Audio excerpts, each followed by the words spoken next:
كتاب الله لا شيء سواه يهذبنا العمل به كتاب الله لا شيء أعوذ بالله من الشيطان الرجيم بسم الله الرحمن الرحيم رب اشرح لي صدري ويسر لي أمري واحلل عقدة من لساني يفقهوا قولي. Surah Ali Imran verse 92. You can never attain righteousness unless you spend in the cause of Allah that which you dearly cherish, and whatever you spend, surely it is known to Allah. Now, before going into the tafseer of this verse, we will analyze some of its words. First of all, lan tanalu, you will never attain. There is no stronger word than these which would mean no. This is the absolute and the ultimate no. Then secondly, al-bir. Al-bir means piety, but here other than that it means spiritual peaks of goodness, Allah's pleasure and Jannah. And thirdly, tunfiku mimma, that you spend from whatever. This means that not everything but a small portion of it. And number 4, tuhibbun, you love. This includes anything which is your weakness. Now, keeping in view the meaning of all these words, the verse means that you simply cannot attain Allah's pleasure unless you spend out of your most cherished things. And it is not the worldly worth of the object given, but rather it is your emotions regarding the object. Now, we read that the first stage of infaq is giving out what is surplus, and the second and the more difficult stage is to give out from something you love. Because it says in the Quran that the people who love Allah are very intense in their love for Allah. And this intensity is proved only when you give away from something you love dearly. That you love Allah so much and you are ready to part with anything. Now, 2 points have to be made clear in this respect. Number 1, that it does not mean that the charity you give otherwise, which is from the surplus belongings, holds no merit.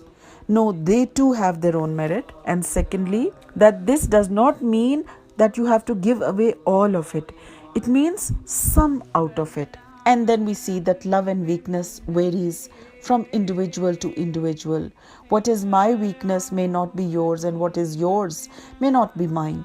And it is a very vast field. For example, your money. Or for a woman who loves jewelry and has taken great pains to save up to buy it. And maybe she has some rings and earrings which are her favorites. So she needs to give one out of these.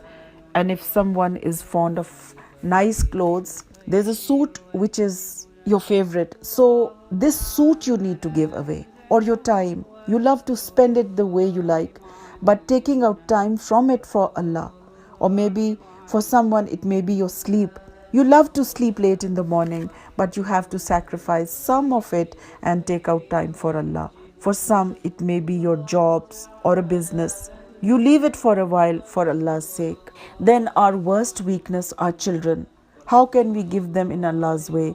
By encouraging them with all possible means to serve Allah's deen, persuading them, making dua for them, that Allah please make them serve your deen.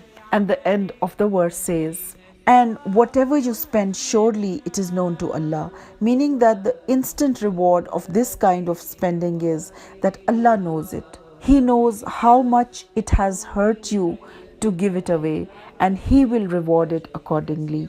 And we find that when this verse was revealed, each of the Sahaba started surveying as to what they loved most out of what they had. Hazrat Abu Talha Raziyallahu Ta'ala Anhu owned a lush fruit farm right in front of Masjid Nabwi, and he loved this farm very much because it had a well in it, and the Prophet ﷺ liked to drink water from this well. This companion came to Prophet ﷺ and said, I hold this well dearer than anything else I own, so I give this farm in the way of Allah, and you use it for whatever purpose you feel like. The Prophet ﷺ advised him that it would be more appropriate if you would distribute this farm to your relatives.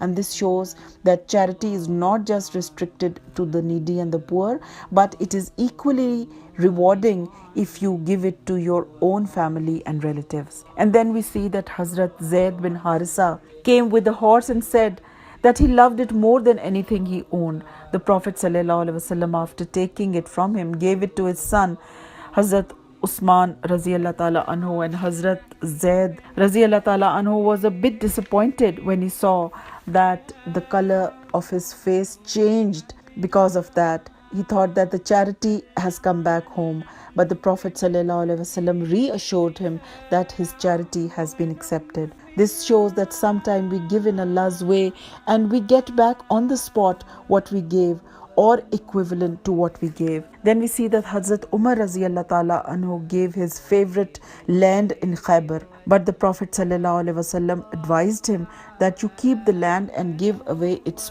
fruit as charity. Similarly, we see Hazrat Abdullah bin Umar Raziyallahu Ta'ala Anhu had a slave whom he loved and he freed her in the name of Allah.